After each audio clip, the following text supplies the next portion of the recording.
everyone, JRed here, and welcome back to yet another Deathmatch Civilization overview. Today, we will be looking at the Teutons. They're a strong defensive civilization with an equal emphasis on cavalry, siege, and infantry. They're known for their incredibly tough unique unit, which is the elite Teutonic Knight. Deus Vult, infidel! Today, we're going to be looking at their bonuses and tech tree to see how they perform and how to use them in a deathmatch game. So let's take a look.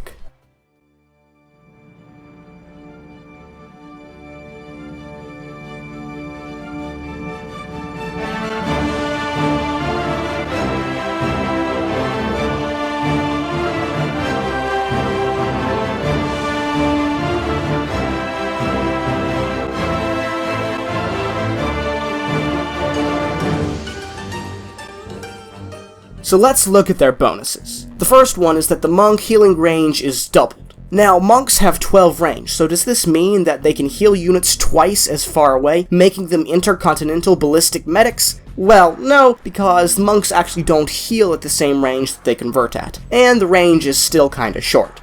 However, it is still nice, and it means that monks will auto-heal more effectively, which in the end will allow you to have a little bit less micro of your monks healing your units. The next bonus is that Centers Garrison double the units. This means that both keeps and bombard towers can garrison 10 units instead of 5. This also doubles the amount of projectiles fired from the towers. For example, with hand cannoneers, the keeps fire 8 arrows instead of 4, and the bombard towers fire 2 cannonballs instead of 1.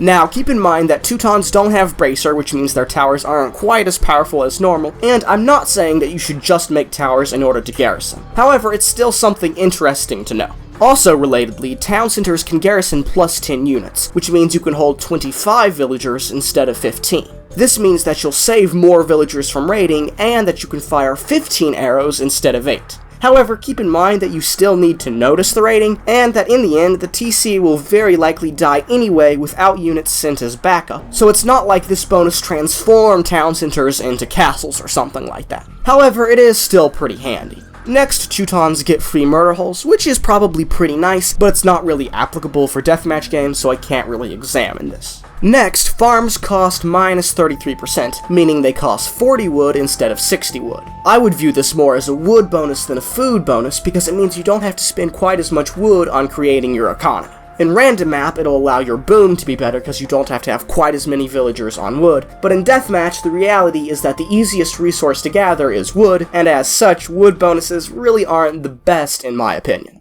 Moving on, their unique unit is the elite Teutonic Knight. Deus Vult! It's a very slow yet very strong infantry unit with amazing melee armor that allows it to survive most melee damage. As such, it can destroy most melee units if it can reach them. It's best used with onagers in my opinion, because the Teutonic Knight is best countered by archers, hand cannoneers, and scorpions, and the onagers will deal with these very well.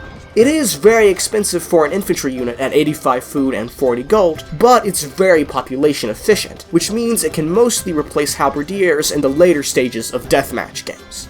These characteristics are very becoming of a true crusader. Deus Vult, we will take Jerusalem! Their first unique technology is Ironclad. It's an HD expansion's unique technology that gives siege weapons plus 4 melee armor. This allows onagers, bombard cannons, and heavy scorpions to survive better than all of the other civilizations versus melee units, with the exception of the Celt siege weapons. For a quick comparison of these two civs, Teuton siege onagers and heavy scorpions survive far better versus halbs and hussars, but paladins and arbalists kill the Teuton ones quicker. Also, when comparing rams, the Celt rams always perform better, because in this case the extra HP outweighs the melee armor. Speaking of ram armor, notice that even though the Teuton rams appear to only have 1 melee armor, that's because the capped ram without the tech has minus 3 melee armor. While it does survive melee attacks a bit better, it's really not as good as another civ's siege ram versus buildings or archers, and as such I would rather have the siege ram than this technology.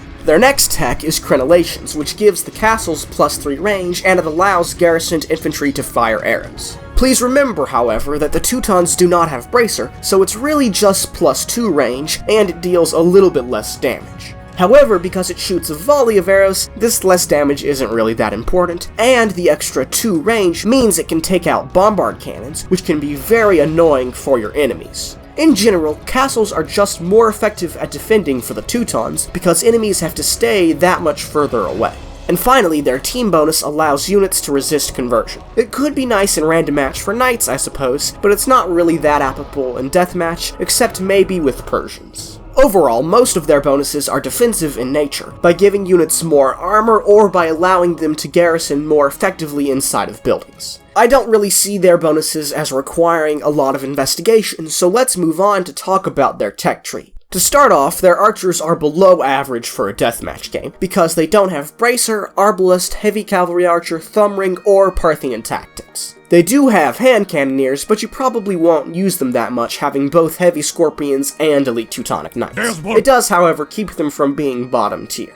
Their infantry is above average because they miss nothing, and they have the Elite Teutonic Knight, which is very effective at defending siege from both cavalry and fast infantry units, unlike both the champion and the halberdier. However, I don't think this is quite significant enough to allow them to be top tier. In order to be a top-tier infantry civ, you really need to have several strong, overwhelming bonuses, and I don't see this one unit addition as being powerful enough to warrant a highly above-average grade. Moving on, their cavalry is above average, because they miss husbandry, which makes them very slow, and they also miss hussar and even light cav. However, they do have paladins. Yes, they are a bit slower than the others, and this does hurt their usability for sure, but it's still better than a cavalier in my opinion, because other than that, their stats are fully upgraded. Even though the scout cavalry is weak, it still works okay for a little bit of light rating and distractions, so I'd say that their cavalry is better than the majority of civilizations. Their siege is also above average, because they have Ironclad, which makes them tougher, and they only miss siege ram. However, in my opinion, siege ram is still very important though, and without it, it's difficult to take down buildings so quickly and to press any sort of advantage. Instead, you have to wait for trebuchets, or risk creating the very expensive and very fragile bombard cannons, so this loss is definitely painful enough to keep them out of being top tier. Their defenses are highly above average, because yes, it is true they miss both Bracer and Architecture, but they have a very good defensive tech tree, with bombard towers, extra range castles, tanky unique units, and onagers, with treadmill crane to top it all off. This means that while your units are slow, you can still hold on at your base perfectly well. Their navy is below average because they miss a lot of critical techs such as shipwright, bracer, elite cannon galleons, and even dry dock. I don't view them as being bottom tier because Crenellations and bombard towers help them to defend versus galleons, but they're still pretty close. Overall, the Teutons have a lot of good melee and siege options, but they just seem so very slow. They miss husbandry, so cavalry are not the early game raiding force that they could be. They have a slow unique unit, they miss siege ram, so it's hard to press early advantages, and they even miss both of the important ship speed bonuses. They still have important techs such as treadmill crane, almost fully upgraded paladins, siege engineers, and siege onager, and so they could be very strong in deathmatch in theory, but in reality they just have one or two techs missing that does hurt their performance in a real game. And so, let's talk about deathmatch strategy for the Teutons. So, for the early game, the Teutons have lots of choices, but no one choice overwhelms the others, so they have lots of different options that you have to mull over and choose. I would suggest that you start by placing 4 to 8 stables simultaneously with houses.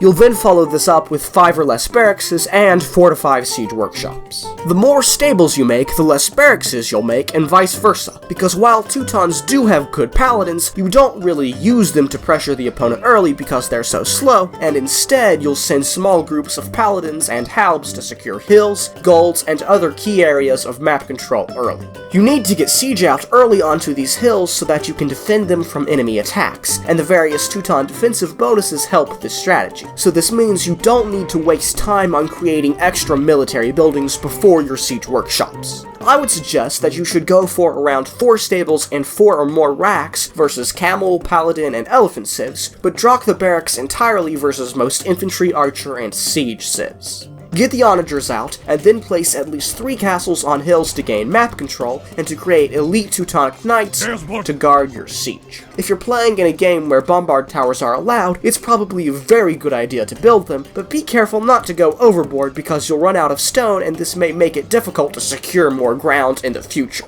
You can try to treb down enemy buildings or to use cap rams to knock them down, but because you don't have the siege rams, you'll have to wait and defend for a bit before you can really push any sort sort of advantage. While you're building these castles, make sure to build 8 to 10 town centers at or near your base, on gold or on wood. As the situation in the game progresses, take villagers off of gold or wood and put them onto food in order to sustain the production of your army. While the ability to know how to change your build order based upon the situation only comes with experience, I think that this is a good guide to start with. Moving on to the mid-game, so to speak, we can talk about the Teuton army composition for the rest of the game. It'll basically be onagers, paladins, elite Teutonic Knights, halberdiers, and trebs. However, feel free to change this up based upon the situation. While the ability to make the correct decision can only come with experience, there are a few major examples of things you might want to know.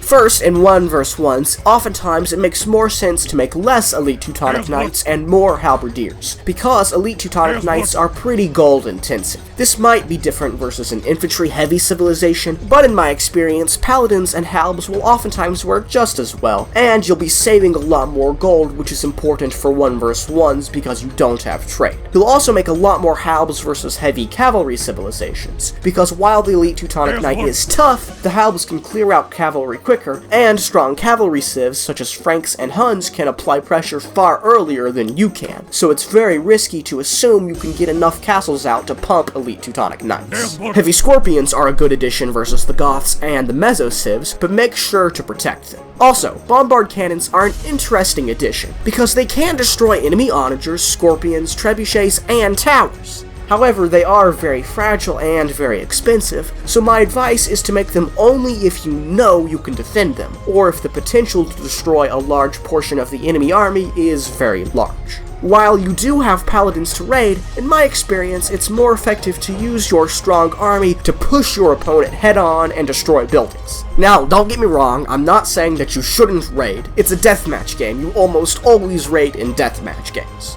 What I am saying, though, is make sure that you don't leave your army vulnerable for too long, because the army works best when all parts of the army are working together, pushing at one solid goal. When it comes to countering the Teutons, you should know that while the Teutons have a pretty tough and deadly army, it's just so sluggish and awkward to use. This means that a Teuton player's opponent doesn't really have to worry that much about a powerful push, because this push will be delayed. As such, to counter the Teutons, it's really a matter of outflanking them. Sure, many civs can definitely fight them head-on, but instead you should concentrate on denying them overall map control by fighting in many areas at once. If the Teutons do get their army out and make a big push, you can still fight them head-on by outflanking their siege and by capturing their infantry and cavalry while they're out of position. Civs with strong death balls, such as Mongols, Koreans, and Khmer, do have the ability to outmuscle them, but a little bit of micro and a little bit of strategy does go a long way at destroying the Teutons. All in all, it's pretty obvious to me that Teutons are designed to be a very tough yet sluggish civilization, with impeccable fortifications and a fairly tanky army that just has such a difficult time at pushing with any sort of advantage unless it is at full power. Many new players will enjoy this defensive playstyle, but ultimately, if you want a strong siege, cavalry, and infantry civ, there are simply better options. Celts are very good at pushing their advantages, and Slavs have the ability to gain this advantage far quicker. While the Teutons have a lot of options, these options simply lack the attributes that would make them work together seamlessly. Having said that, versus civilizations which don't have stellar options in the first place, the Teutons will be very effective at destroying an opponent. Anyway, I hope that you've enjoyed this video, and I'll see ya in the next one.